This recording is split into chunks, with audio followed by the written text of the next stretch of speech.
तो स्टूडेंट्स, आज जो टॉपिक मैं आप लोगों के साथ डिस्कस करने जा रहा हूँ that is the transport of food. जैसा कि प्रीवियस क्लास में हम लोगों ने वाटर और मिनरल का ट्रांसपोर्ट पढ़ा था और ये जाना था कि जो ट्रांसपोर्ट होता है किसका, वाटर और मिनरल्स का, ये होता था जाइलम के थ्रू। वैसे स्टूडेंट्स प्लांट्स जो है अपना फूड जो प्रिपेयर्ड होता है, देखिए बच्चों उसके लीव्स में अगर हम बात करें प्लांट्स की तो प्लांट्स का लीफ है बच्चों।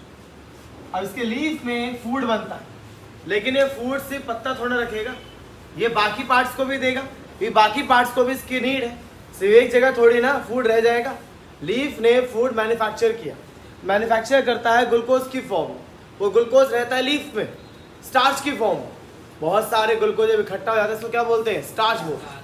तो लीफ के अंदर जो प्लांट ने अपना फूड प्रिपेयर्ड किया वो अपने पास थोड़ा रखता है, बाकी बॉडी पार्ट्स को भी देता है। कभी रूट को जरूरत पड़ेगी, कभी स्टेम के टिप्स को पड़ेगी, कभी डेवलपिंग फ्लावर को जरूरत पड़ेगी, कोई सेल अपने आप को डिवाइड कर रहा है तब उसकी जरूरत पड़ेगी। फूड की नीड और जगह भी है। इवन आपको पता है कि जो हमारे स्टेम्स होते हैं और ये जो स्टेम्स की टिप्स होती है यहाँ पे एपिकल मेसेंटेरियस होता है बच्चों, और यहाँ पर आपके बहुत सारे प्लांट के हार्मोन्स बनते हैं। अब ये हार्मोन्स यहाँ बने तो यहाँ पर थोड़ा रहेंगे, बाकी जगह तो जाएंगे। तो ये चीज जरूरत है बच्चों कि हमें लिखा है क्या कि जो लीव्स मेक फूड, जो पत्ते होते हैं अपना फूड बनाते हैं the form of glucose. Plant के हार्मोन्स बनते हैं कहाँ पे, टिप ऑफ द रूट और स्टेम पे। इस फूड को बाकी पार्ट्स में भेजना जरूरी है, और इस फूड को बाकी पार्ट्स से भेजने की प्रोसेस को हम लोग क्या कहते हैं बच्चों, एक नाम देते हैं ट्रांसलोकेशन। एग्जाम में रिपीटेड क्वेश्चन रहता है बच्चों, व्हाट इज ट्रांसलोकेशन।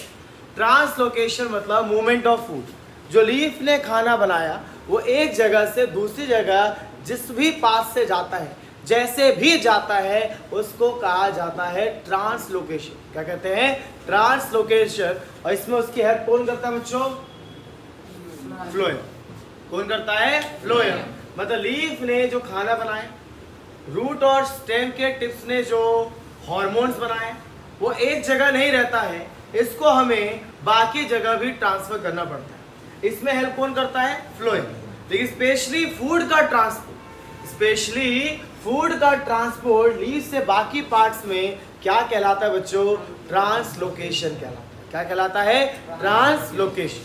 अब जैसे कि जाइलम के पास ट्रैकिड और वेसल्स थे ना, वैसे बच्चों फ्लोएम के पास कौन होते हैं, सीव प्लेट्स कह रहा हूं, sieve tubes, that is sieve tubes and the companion cell. दो चीज होती है बच्चों, क्या क्या होती है, एक सीव ट्यूब और दूसरा कंपेनियन सेल। बच्चे सीव ट्यूब है ना, इस पर खाना लोड होता है, जो भी फूड प्रिपेयर्ड होता है जिसको ट्रांसपोर्ट करना होता है, तो ये चीजें यहाँ पे आके लोड होती है। कहाँ पर, सीव ट्यूब। अब देखिए सीव ट्यूब के पास कोई भी यहाँ पर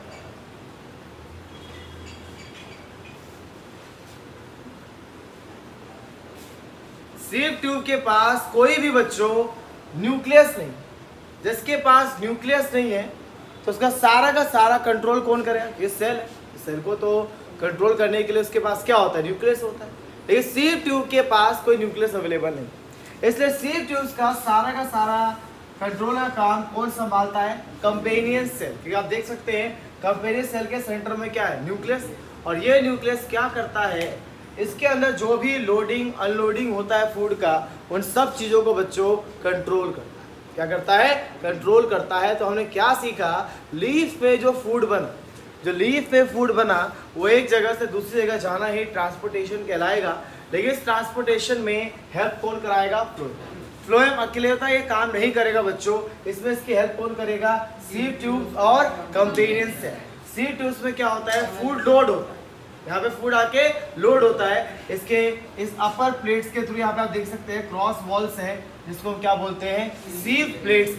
क्या बोलते हैं बच्चों, सीव प्लेट्स कहते हैं। यहाँ पे फूड लोड होता है, लेकिन इस लोडिंग अनलोडिंग को कंट्रोल कौन करता है, that is the companion cell. Is it clear. One more thing जो मैंने यहाँ नोट में लिखा है पहले से बच्चों, जाइलम जमीन के अंदर से पानी को ऊपर लेके जाता है, मतलब इसका मूवमेंट सिर्फ एक ही डायरेक्शन में होता है, ऊपर की तरफ, अपवर्ड डायरेक्शन। लेकिन पता है स्टूडेंट, जब फ्लोएम खाने को लेके जाता है जो लीफ खाना बनाता है ऊपर स्टेम को भी चाहिए होता है और नीचे रूट को भी चाहिए होता है, इसलिए इसको बोलते हैं बाय डायरेक्शन, दोनों डायरेक्शन में अपवर्ड भी और डाउनवर्ड भी आपके फूड का ट्रांसपोर्ट होता है। मैं लीफ ने जो खाना बनाया उसको ट्रांसपोर्ट करने का काम फ्लोएम का है, इसका है फ्लोएम का है। फ्लोएम ये काम अकेला नहीं करता है, इसमें उसके 2 पर्सन हेल्प करते हैं। कौन कौन हेल्प करता है बच्चों? एक करता है सीव ट्यूब, दूसरा करता है कंपेनियन सेल। सीव ट्यूब में चीजें क्या होती हैं? लोड और अनलोड, लेकिन इसका कंट्रोल किसके पास होता है? Companion cell. ये कंपेनियन सेल के पास क्या अवेलेबल होता है? और बताओ फूड का ट्रांसपोर्ट से ऊपर नीचे दोनों डायरेक्शन, और लाइट का, लाइट कह रहा हूँ वो वाटर मिनरल्स का, कोई डाउट? सब क्लियर?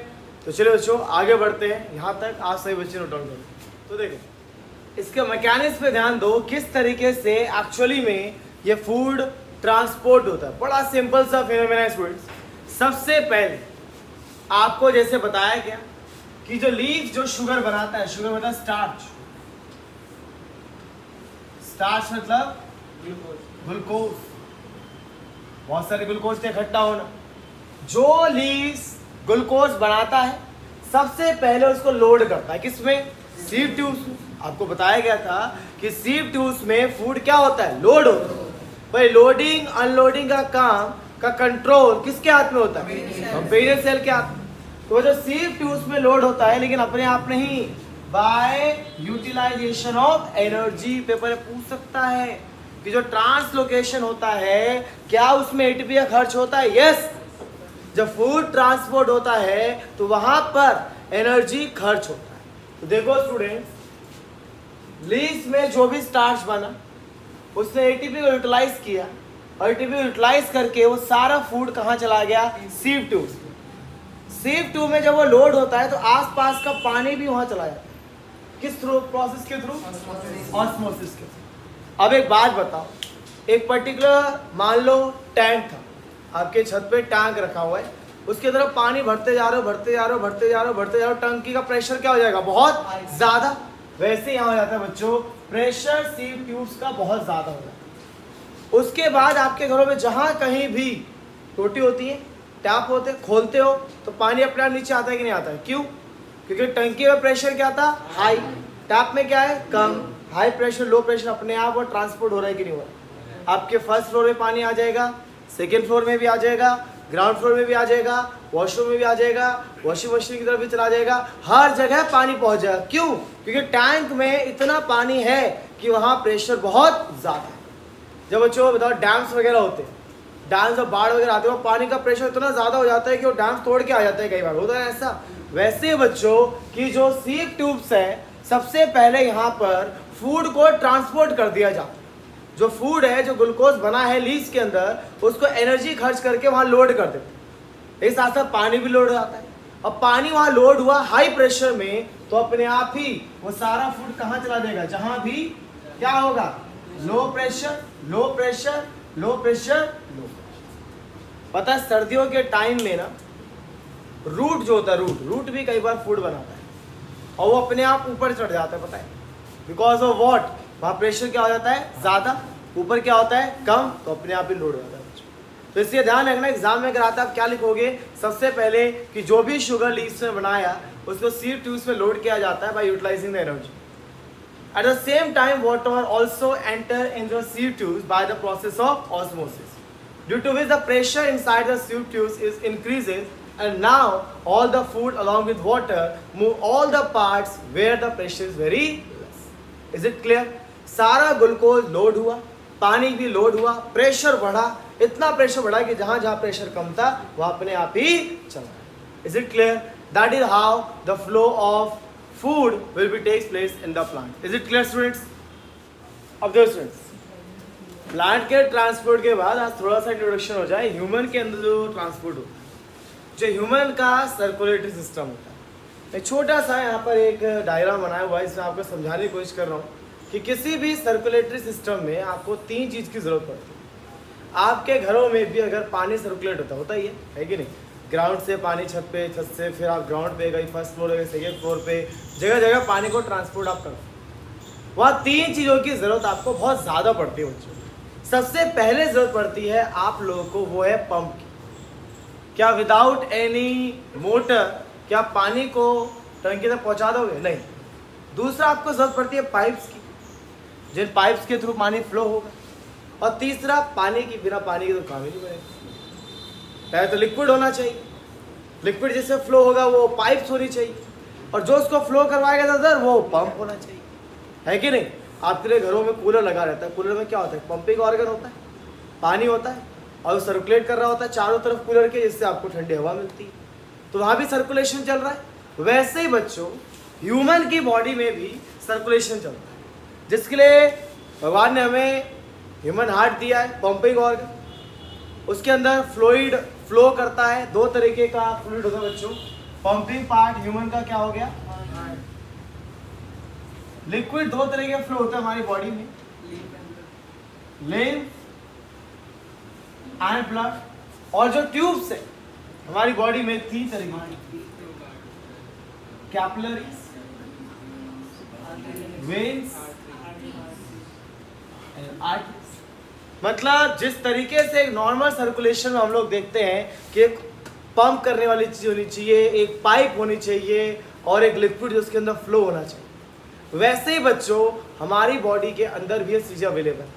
ह्यूमन के पास हार्ट है, पंपिंग ऑर्गन, कैपिलरीज है, आर्टरीज है, वेन्स है जो ट्यूब की तरह काम कर रही है, और उसके अंदर जो लिक्विड फ्लो हो रहा है वो कौन सा है? ब्लड और लिम्फ। तो शुरू करेंगे बच्चों, सबसे पहले ब्लड के बारे में जानेंगे, ब्लड क्या होता है, जानेंगे लिम्फ क्या होता है, जानेंगे तो डिफरेंस क्या होता है, जानेंगे इन तीनों में क्या डिफरेंस होता है, फिर जानेंगे हार्ट का क्या स्ट्रक्चर है, क्या चीज़ क्या काम करता है, फिर बाद में सबको जोड़ेंगे और पढ़ेंगे ह्यूमन का डबल सर्कुलेशन। आई थिंक यहाँ तक सब बच्चों को क्लियर होगा। तो चलिए जानते हैं ब्लड के बारे में स्टूडेंट्स, ठीक है?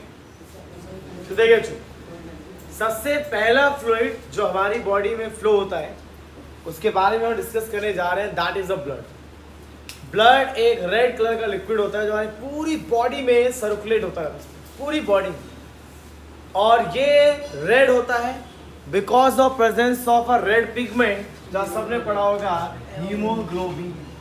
ये हीमोग्लोबिन एक लाल कलर का पिगमेंट होता है बच्चों, जिसकी वजह से हमारा जो ब्लड है वो रेड कलर का होता है। और ये हीमोग्लोबिन ही होता है हमारी बॉडी में जो ऑक्सीजन को कैरी करता है। हमारे लंग्स में जो ऑक्सीजन आता है इनहेल करने के बाद, उसको जो कैरी करता है दैट इज द हीमोग्लोबिन, जो अपने साथ लेके जाता है उसको। एक हीमोग्लोबिन 4 ऑक्सीजन कैरी करता है बच्चों, इसका ध्यान रखना आप लोग, ठीक है? उसके बाद जिसमें बताया गया है वो है ब्लड के कॉम्पोनेंट्स, कि ब्लड के टोटल 4 कॉम्पोनेंट्स होते हैं बच्चों। सबसे पहले उसका लिक्विड पोर्शन, जो लिक्विड इसमें आप देखते हैं, ब्लड जो होता है वो क्या होता है? लिक्विड होता है। तो जो लिक्विड उसके अंदर है उस लिक्विड पोर्शन को कहा जाता है प्लाज्मा, ब्लड प्लाज्मा। और बच्चों ब्लड प्लाज्मा एक फ्लूइड पोर्शन है, 90% पानी का बना होता है।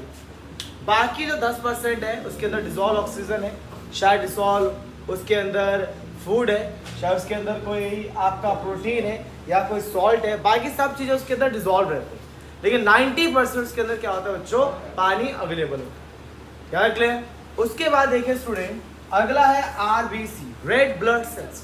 बच्चों रेड ब्लड सेल्स ऑक्सीजन को कैरी करते हैं, और ये रेड ब्लड सेल्स फिर बता रहा हूँ आपको रेड क्यों होते हैं? Because of presence of haemoglobin.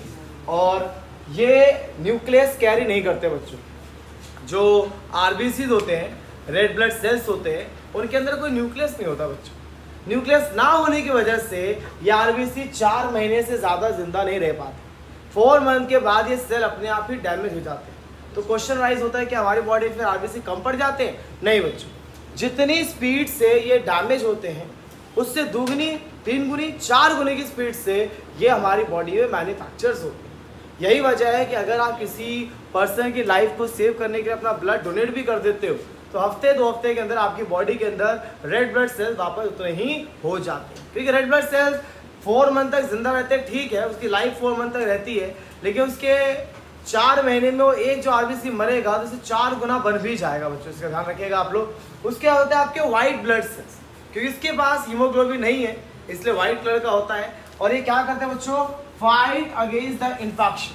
हमारी बॉडी में कोई भी पैथोजन जब एंटर होता है तो हमारी बॉडी के व्हाइट ब्लड सेल्स है जो उससे फाइट करते हैं और हमें बचा के रखते हैं, हमारे इम्यून सिस्टम को बूस्ट करके रखते हैं बच्चों। इसीलिए इसको बोलते हैं हम लोग सोल्जर्स ऑफ आवर बॉडी। क्या बोलते हैं? Soldiers of our body. जैसे सोल्जर्स हमारे इंडियन आर्मी जो होती है वो हमें प्रोटेक्ट करके रखती है, वैसे ये है हमें इन्फेक्शन से प्रोटेक्ट करता है। And the last one that is the platelet student, जो ब्लड को क्लॉट करता है। ब्लड क्लॉटिंग मतलब इन केस कहीं आपके कट लग जाए तो कट लगने के बाद वहाँ से ब्लड निकलता है, लेकिन वो ब्लड सूख जाता है बच्चों, वहाँ पे क्लॉट हो जाता है। क्लॉट मतलब सूख जाना, वहाँ पे आप देखते होगे वो ब्राउन कलर का वो जमा हो जाता है, फिर बाद में इसको हटा भी देते हैं कई लोग, कई बच्चे फिर से ब्लड आना शुरू हो जाता है। तो ब्लड क्लॉटिंग क्या होता है, कहीं भी कट लग जाए तो ब्लड वहाँ से निकलता नहीं है, ब्लड वहाँ पर सूखना शुरू कर देता है, और ये काम कौन करवाता है बच्चों, प्लेटलेट्स कहलाता है। ठीक है, तो ब्लड क्या है, ब्लड एक रेड कलर का फ्लूइड है जो हमारी बॉडी में सर्कुलेट होता है। ये रेड होता है because of presence of haemoglobin. होते हैं इसके 4 कंपोनेंट। लिक्विड पोर्शन कौन सा है, प्लाज्मा। रेड कलर का सेल कौन सा है, आरबीसी। फाइट जो इन्फेक्शन अगेंस्ट करे वो कौन होता है, डब्ल्यूबीसी। और जो ब्लड को क्लॉट करे वो क्या होता है आपका, platelet. It's all about the blood. ठीक है स्टूडेंट, इसके बाद हम लोग नेक्स्ट लेक्चर में डिस्कस करेंगे ब्लड के क्या क्या फंक्शंस रहते हैं, लिम्फ से कैसे अलग होता है, ब्लड कैसे अपनी कैपिलरीज में, वेन्स में और आर्टरीज में फ्लो करता है। ठीक है।